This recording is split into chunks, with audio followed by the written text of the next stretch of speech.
Digital लिखिए।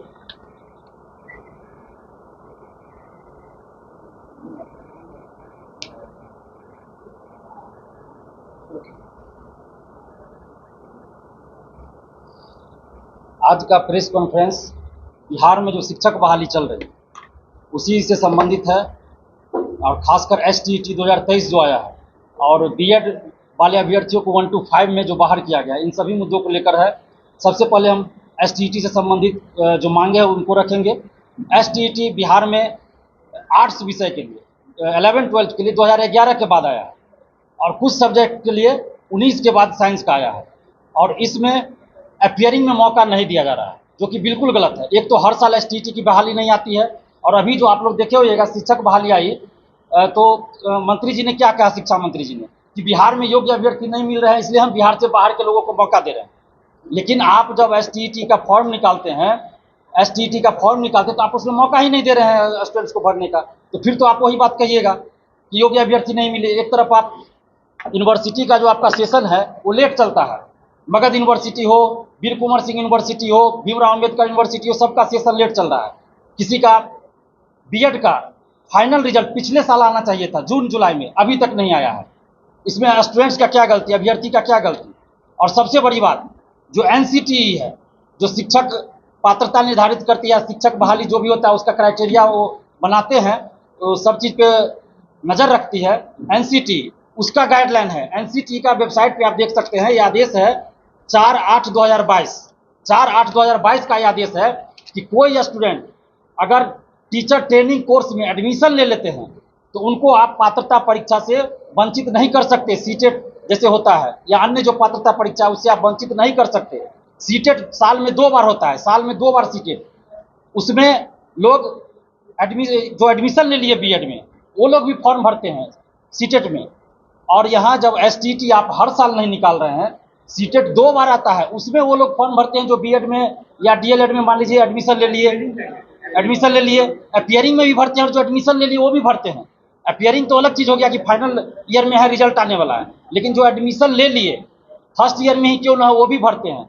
और STET जो 2011 के बाद आया है बहुत सारे सब्जेक्ट्स के लिए, 19 के बाद आया है, तो उसमें सरकार अपियरिंग में फॉर्म भरने का मौका क्यों नहीं दे रही है? ये सवाल हमारा सरकार से है, खासकर नीतीश कुमार जी से है, क्योंकि 17 साल से वो मुख्यमंत्री है, तो जाहिर सी बात है उन्हीं से ज़्यादा मांग होगी। बाकी जो भी पार्टी है वो तो आते जाते रहती है नीतीश कुमार के साथ।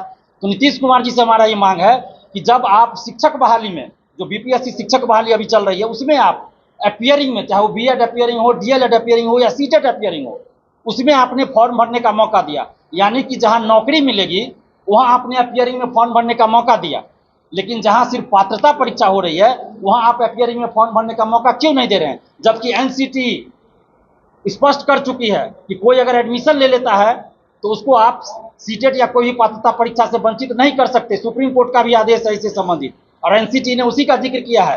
तो हम सरकार से मांग कर रहे हैं कि STET 2023 का जो फॉर्म आया है उसमें अपियरिंग में फॉर्म भरने का मौका दिया जाए, चाहे वो बीएड हो या फिर PG अपियरिंग हो। PG 2 साल का कोर्स होता है, लेकिन बिहार में बहुत सारे यूनिवर्सिटी क्या 100% कर दीजिए, पटना यूनिवर्सिटी छोड़ दीजिए, तो बाकी सभी यूनिवर्सिटी में 2 साल का कोर्स 3 साल 2.5 साल में पूरा होता है, 3.5 साल में पूरा होता है। इसमें गलती किसका है? क्या बिहार के स्टूडेंट्स का गलती है? क्या बिहार के स्टूडेंट्स की ये मजबूरी है? क्या बिहार के स्टूडेंट्स का ये गुनाह है कि उन्होंने बिहार के यूनिवर्सिटी में एडमिशन लिया? बीएड का देखिए, चाहे मगध यूनिवर्सिटी हो, कोई यूनिवर्सिटी हो, उसका सेशन लेट चलता है, एग्जाम हो गया तो रिजल्ट आ जाता है तो मार्कशीट नहीं मिलता है। अभी हमारे पास खासकर मगध यूनिवर्सिटी का फोन आता है स्टूडेंट्स का, 5,000 रुपया मांग रहा है स्टाफ, 5,000 रुपया दो, तुरंत डिग्री सर्टिफिकेट दे देंगे, फलना सर्टिफिकेट निकाल के दे देंगे। ऐसे 4 महीना 5 महीना 1 साल भी लगा, ऐसे खुलेआम बोल रहे हैं मगध यूनिवर्सिटी वाले। तो सरकार क्यों नहीं इस पर कार्रवाई कर रही है कि 5,000 किस चीज़ के लिए मांगा जा रहा है? तो हमारे जब आपका सेशन लेट चल रहा है, बीएड हो या PG हो सबका, तो क्यों नहीं आप अपियरिंग में फॉर्म भरने का मौका दे रहे हैं? इसलिए हम ये मांग कर रहे हैं सरकार से कि STET 2023 में अपियरिंग में, और जो लोग एडमिशन ले चुके हैं उन सबको मौका दिया जाए, चाहे वो PG में हो या फिर बीएड हो, जैसा सीटेट में होता है। हम एक लाइन में मांग कर रहे हैं सरकार से कि जो सीटेट में होता है, जिस तरह से फॉर्म भरने दिया तो उस तरह से आप STET 2023 में फॉर्म भरने का मौका दीजिए। दूसरी बात कि आपको इतनी हड़बड़ी क्यों है सरकार? 9 अगस्त को आप सुबह में नोटिफिकेशन जारी करते हैं, शाम से आप फॉर्म भरवाना शुरू करते हैं। 23 अगस्त को लास्ट डेट है और 24, 25, 26 को बिहार में शिक्षक बहाली चल रही है। अब परीक्षार्थी बहुत सारे ऐसे हैं जो शिक्षक बहाली में भी शामिल है और एसटीईटी का फॉर्म भी भरेंगे।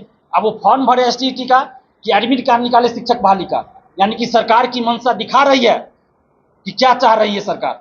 आप 26 तारीख के रात में नोटिफिकेशन जारी कर सकते थे, 27 तारीख को नोटिफिकेशन जारी कर सकते थे, और आज तक कोई भी फॉर्म निकला हो बिहार में, हमें बता दीजिए कि इतना कम समय दिया गया हो फॉर्म भरने के लिए, मात्र 15 दिन समय। उसमें भी अभी 4 दिन से फोन आ रहा है हमारे पास कि पेमेंट 2 बार हो गया, फंस गया, आगे प्रोसेस नहीं हो रहा है बहुत सारे स्टूडेंट्स का। एडिट का ऑप्शन क्यों देना चाहिए एसटीईटी में, ताकि एडिट करे। पहले क्या कहा गया था, आप लिविंग सर्टिफिकेट लगाइए स्कैन करके, living LEAVING, living sir LEAVING। सब लोगों ने समझ लिया कॉलेज लिविंग सर्टिफिकेट, वही मतलब होता है लिविंग का क्या मतलब। बाद में क्या किया BSCB ने LIVING, आवासीय का रेसिडेंशियल नहीं करके लिविंग सर्टिफिकेट। तो आपका तो स्पेलिंग गलती है, इसका आप खामियाजा स्टूडेंट्स को क्यों भुगतना पड़ा। जो लोग लिविंग सर्टिफिकेट यानी कि कॉलेज लिविंग सर्टिफिकेट दे दिए, तो उनको तो आप दीजिएगा ना सुधार का मौका, कि एडिट का मौका, ताकि वो सुधार सके। और एक बार आप बोलते हैं स्व अभिप्रमाणित, सेल्फ अटेस्टेड आपको डॉक्यूमेंट्स देना है, फिर बोलते हैं कि ओरिजिनल डॉक्यूमेंट्स आपको स्कैन करके देना है। तो ओरिजिनल डॉक्यूमेंट्स पे कोई सेल्फ अटेस्टेड कैसे करेगा भाई। ओरिजिनल डॉक्यूमेंट्स पे सेल्फ अटेस्टेड होता है कि जेरॉक्स पे होता है, फोटो स्टेट पे होता है। तो ये स्पष्ट करे, एडिट का मौका दिया जाए। और फॉर्म भराने की जो STET 2023 है, उसमें फॉर्म भरने की तिथि 20 दिन आगे बढ़ाई जाए, क्योंकि सरकार 1,70,000 सीटों पे वैकेंसी जरूर निकाली है, लेकिन सरकार को भी इस चीज का एहसास हो गया होगा। हम लोग तो पहले से कहते आ रहे हैं कि भले आप इतना लाख वैकेंसी निकाल दिए, लेकिन इसका क्रेडिट नीतीश कुमार जी को नहीं गया।